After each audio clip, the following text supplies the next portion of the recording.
তো নমস্কার বন্ধুরা, আজকে দেখুন আমি চলে এসেছি নদীর ধারে মানায়, কিন্তু এখানে লোকজন বসবাস করে না। হ্যাঁ, তো কিছু কিছু জায়গাতে চাষবাস হয়। তো আমি একটু জঙ্গলের দিকে চলে এসেছি। তো জঙ্গলের পরিবেশটা এত ভালো লাগে। হ্যাঁ, দেখুন তাকিয়ে চারিদিকে কাশবন, গাছপালা, দেখুন চারিদিকে কাশফুল।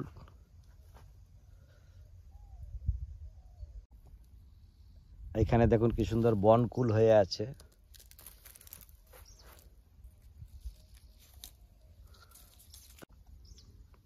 দেখুন এই কুলগুলো সুন্দর পেকে গেছে। দেখুন চারিদিকে শুধু জঙ্গল আর জঙ্গল আর বালি।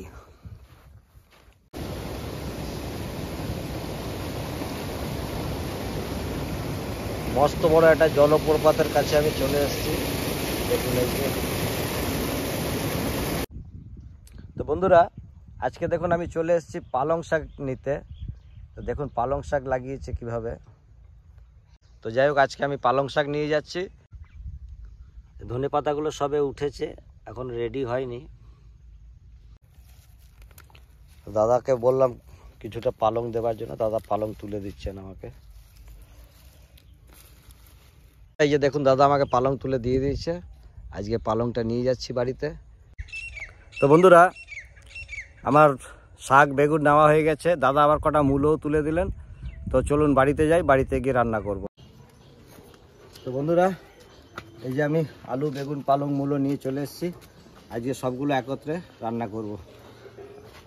চলুন রান্না করি, স্টার্ট। তো বন্ধুরা, আগে সবজিগুলো আমি কেটে নিচ্ছি, তারপরে রান্না বসাবো।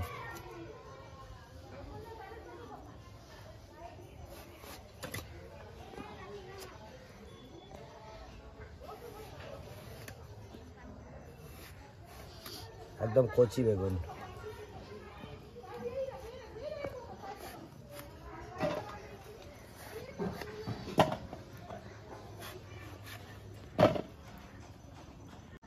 আমি একটা আলুও দেবো, একটু আলু না দিলে পরে সবজিটা আয় দেবে না। আর আলু একটা এমনই সবজি যে প্রত্যেকটা সবজিতে কম বেশি পরিমাণে দিতেই হবে, না দিলে পরে সবজির স্বাদটাই নষ্ট হয়ে যায়। মানে আলুটা খেয়ে খেয়ে আমাদের মুখে বসে গেছে। এটা হচ্ছে সব থেকে মানে কি বলে, সেই বাড়ির মা বাবা যেরকম মেন, আলুটাও হচ্ছে সবজির মেন। আলুটা আমি একটু ছোট ছোট করে কেটে নেব।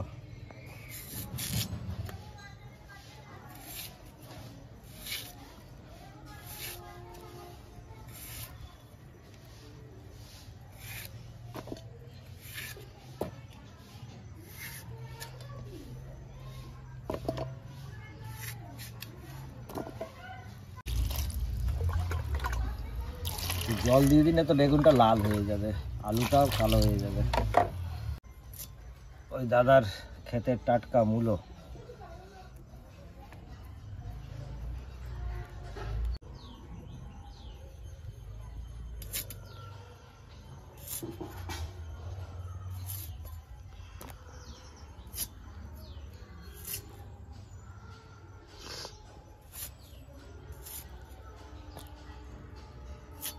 শাকের গোড়াগুলো আগে ছাড়িয়ে নিই।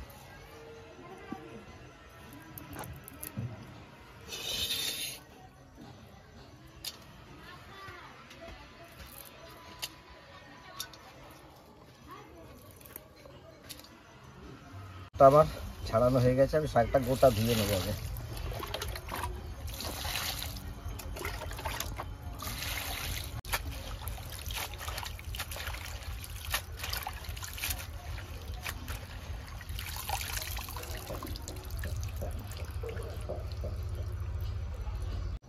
আমি শাকটা আরো দুবার ধুয়ে নেব।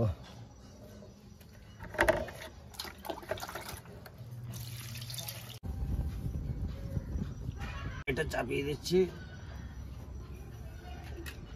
গরম হয়ে গেছে, আমি দিয়ে দেবো সর্ষের তেল। একটু আদা কুচি দেবো, বেটেও দিতে পারেন, অসুবিধা নেই। বেটেও দিতে পারেন, কুচিও দিতে পারেন।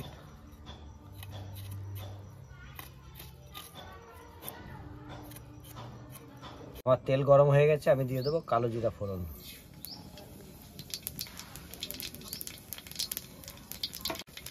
দিয়ে দেবো আদা কুচি।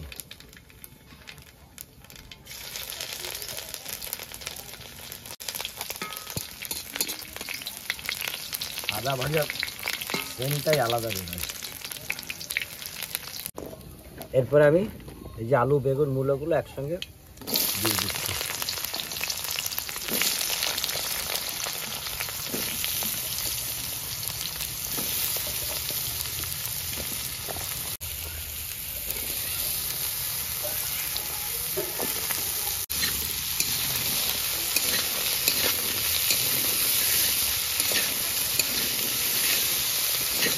পালং শাকটা একটু কুচিয়ে নিচ্ছি। পালং শাক এমনিও গলে যাবে, কিন্তু তাহলেও আমি একটু ছোট করে নিচ্ছি।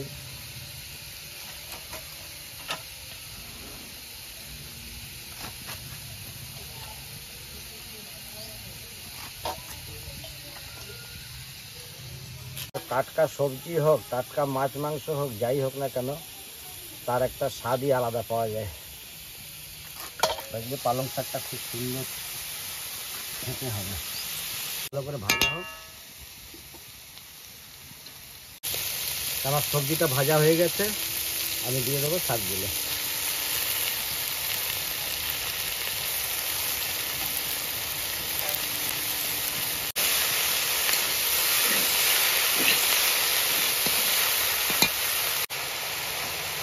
দিয়ে দেবো সামান্য জল। এরপরে আমি ঢাকা দিয়ে দেবো। ঢাকা দিয়ে দিয়েছি। আমি কিছুটা রাঁধুনি নিয়েছি, রাঁধুনিটা বেটে নেব।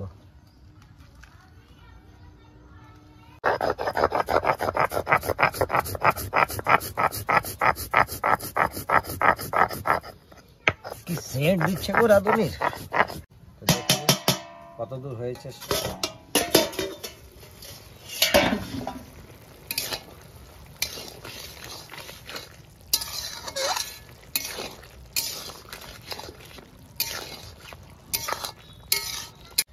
আমার দেখি সবজি হয়ে গেছে মনে হচ্ছে, একবার দেখে নিলাম তো।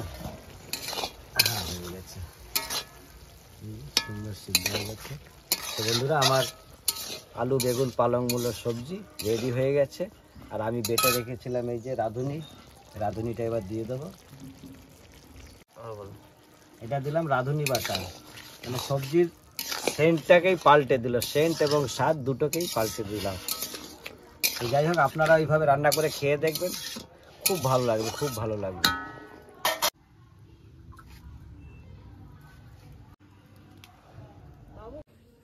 না, গরম গরম ভাত ধোয়া উঠছে, আর পালং শাক দাও।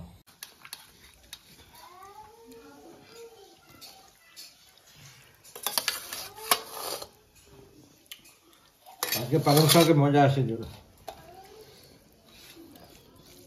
টাটকা বেগুন, টাটকা পালং, আর সঙ্গে টাটকা মূলো। শুধু আলুটা বাসি হয়ে গেছে, আলুটা অনেকদিন আগেকার তোলা তো।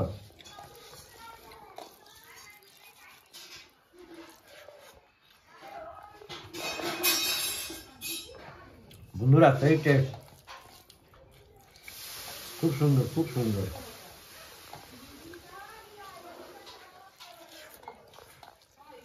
বন্ধুরা, আজকের ভিডিও কীরকম লাগলো অবশ্যই কমেন্ট করে জানাবেন।